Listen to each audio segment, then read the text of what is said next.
So today I wanted to talk about the anime movie The Night is Short, Walk On Girl. This is a feature-length anime film released in 2017. I had the pleasure of seeing it on a North American release in the fall of 2018, and it was directed by Masaki Yuasa, who also did Devilman Crybaby as well as Tatami Galaxy, a series that shares a lot of character designs and thematic elements with this film. The plot of the movie generally follows a couple of characters, including the titular girl, as they navigate their way around a surrealist nighttime bar crawl following a wedding. Much like Tatami Galaxy, there is an underlying feeling of interconnectedness and a desperate desire to escape loneliness associated with this film, as the titular girl meets and encounters various characters struggling with these themes. There's almost a moe-esque quality to the plot progression of this film, in that the titular character seems to lackadaisically wander from one scenario to another over the course of this night, with what actually goes down kind of taking a back seat to how the characters respond to it. I'm gonna drop a spoiler warning regardless, but again, there's a certain ambient quality to this film. As the main character wanders from bizarre spectacle to bizarre spectacle over the course of this night, we're really there alongside her as sort of this wide-eyed outsider, who is also drunk as shit!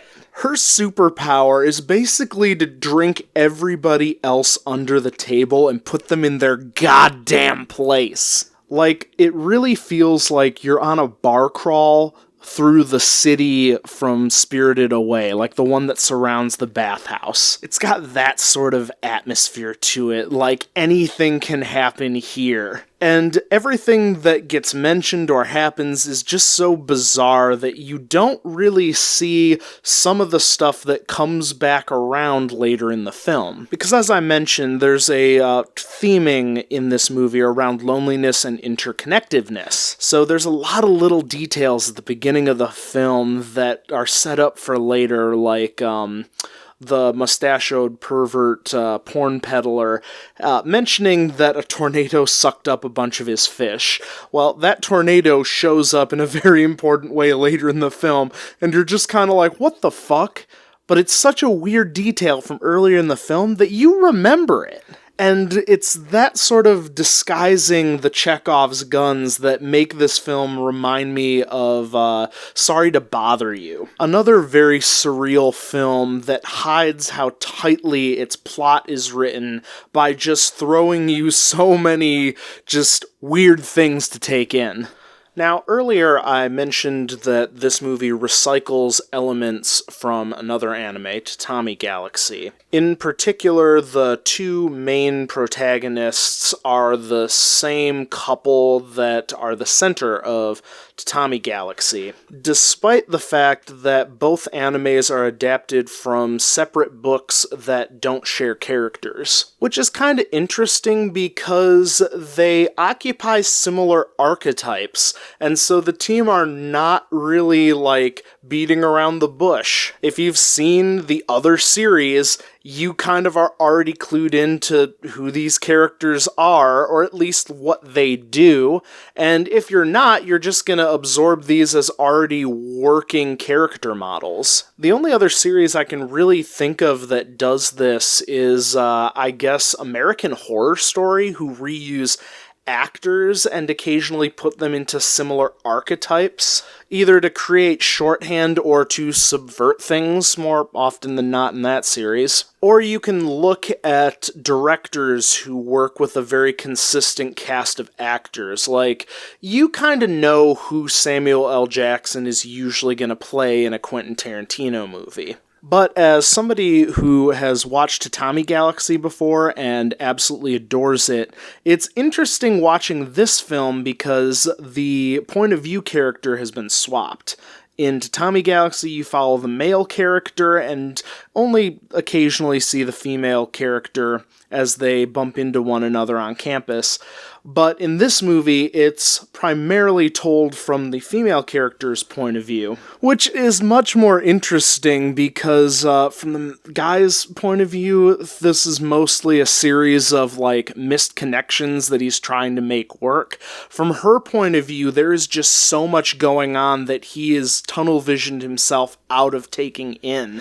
And so as the night progresses, like, we really get this very broad perspective from her as she just meets so many people and is experiencing so many things, while our main character is sort of tunnel visioned himself out of having meaningful interactions with this very expansive and colorful cast. It's almost as if the moral is, if you're fucking chasing somebody down and it's, not working, you're also depriving yourself of so many other things. But I don't think the film actually is as heavy-handed as that. It doesn't really beat you over the head with its themes too hard. I think the closest we get to that is the god of used books, who explains to the titular protagonist how all of these books inspired one another at the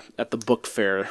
Anyway, I guess whatever you would want to call this romance or interaction between these two characters is kind of interesting because there's a specific point where it seems like things are gonna fall into manic pixie dream girl nonsense, and at the last second they just pull back and from that fucking death spiral and soar, and it's fucking incredible. Like, our token fuckboy here is just catastrophizing himself into a fucking nightmare, and the female character doesn't save him from this so much as he wakes him up from this fever dream, and, like, once he's there actually having a conversation with her, everything's fine.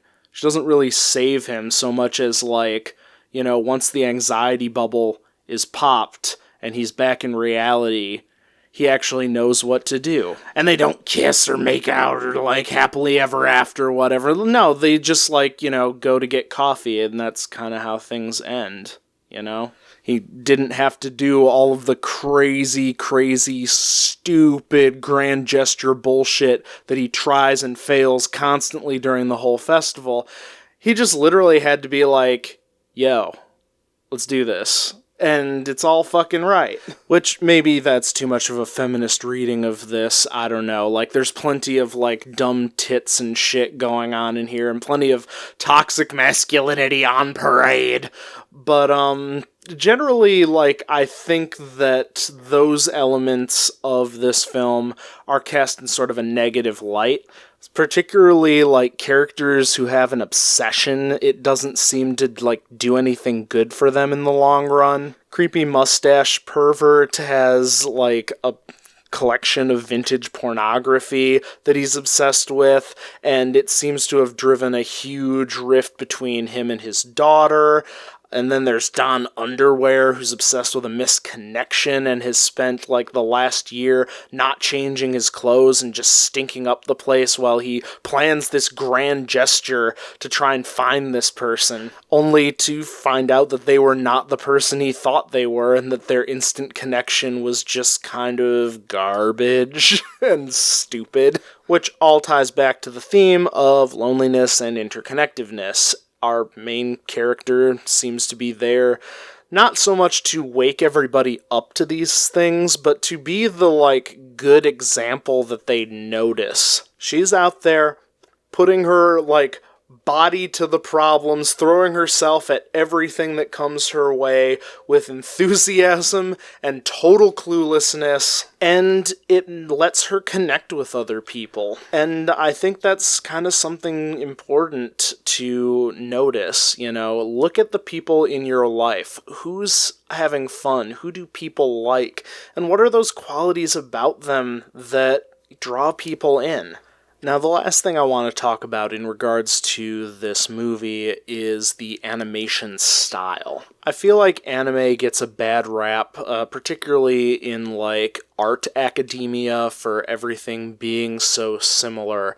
And Tatami Galaxy, and honestly a lot of stuff that Masaki Yuasa has worked on, has a very distinct style that's incredibly different from most modern anime. And that's just from like the character designs and environments. The animation itself also has this like curious obsession with the rubber hose period of animation. Rarely in anime do you see character designs that like flex, bend, pump up, and squish as motion occurs, but that's all over Tatami Galaxy and The Night is Short, Walk On Girl. When people take a big swig of alcohol, you see this lump form in their throat that goes down their neck and expands in their lower body. There's this just incredible motion that's cartoony to everything that goes on, which again feeds into the very surreal nature of this movie. One kind of iconic moment from the film is the Dance of the Sophists, where a bunch of old men and a whole bunch of young men from their same college that the old guys went to all are doing this really stupid dance. And, like, their bodies warp to be able to do it, and the, like, perspective that you see them do it from is also kind of, like, fish-eyed in a weird way. And so it just gives this whole situation this very weird look to it. You see buildings even, like, swaying and moving in this surreal drunken haze that's going on. Hell, one of the houses has, like, a cough, and you can, like, feel it being sick from just how this, like, house is moving.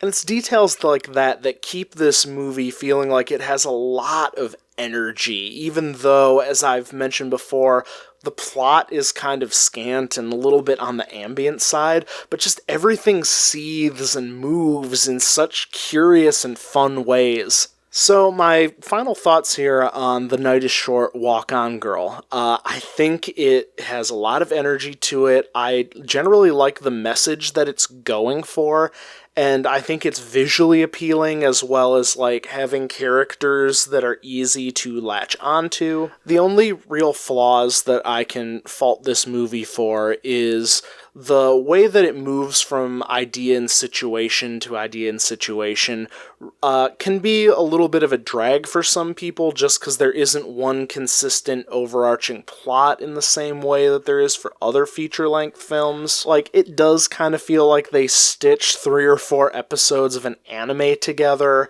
And also, there's just, like, some light sexual assault in the porn peddler groping the main character, and some, like, unnecessary, like, pants removal that leave a bad taste in my mouth. I felt like they were extraneous, and that you could have shown that that character was a skis bag in more subtle ways. Again, he deals vintage porn. You didn't need much more to sell us on this guy being scuzzy. Like, he's got that going for him, and, like, his character design has, like, a gross mustache and a trucker hat. Like, come on. But yeah, if you get a chance to see this movie, it is absolutely charming. I highly recommend it. And if you liked what you've heard so far on this, if you stuck around to the end, I'm going to link some of my other reviews down below. I do seasonal roundups for anime viewing, and as well as like series and movie reviews. I also do some music on the side if that's also something that might interest you. But as always, thanks for listening to my cruddy opinions, and I'll see you next time. Ciao.